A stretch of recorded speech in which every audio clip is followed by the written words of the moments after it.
para makameno sa araw-araw na gasto sa pagkain nang hindi nakokompromiso ang tamang nutrisyon. Sinisikap ng ilang magulang sa Gainza sa Camarines Sur na magtanim sa kanilang bakuran.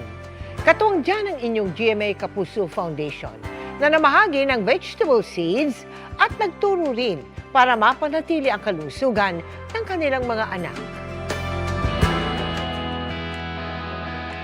Simula nang nagbigay ang GMA Kapuso Foundation ng vegetable seeds sa Gainza, Camarines Sur noong Hulyo sa ilalim ng gulayan sa Bakuran Project, nagkaroon ng mga pananim si Linda na hindi lang nakatutulong sa kalusugan ng kanyang anak na si Jay, na ibebenta pa rin niya bilang pandagdag sa kanilang araw-araw na pangangailangan.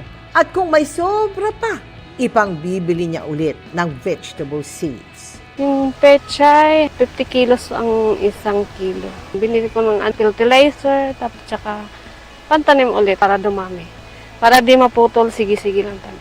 Pero may mga araw daw na konti ang ani dahil sa mga bagyo. Hindi kasi nakaligtas sa Super Typhoon Uwan ang kanyang mga pananim. Dito na lang nakuha namin. Kahit na bagyo kami, ipagpapatuloy po namin pagtatanim. Bahagi ng Give a Gift, Feed a Child ang ating Gulayan sa Bakuran Project. Hangad kasi natin na bawat bata ay magkaroon ng tamang nutrisyon. Ang Gulayan sa Bakuran is to make sure na maging sustainable yung feeding program natin at magkaroon ng food security yung mga bata.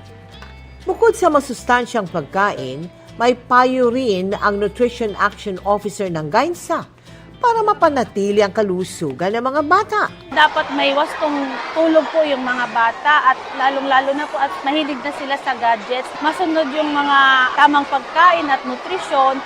Yung mga bata po ay lalaking healthy, matalino po, masigla at hindi antukin.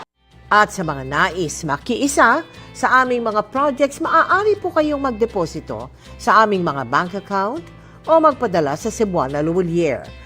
Pwede ring online via GCash, Shopee, Lazada, Globe Rewards at Metro Bank Credit Card.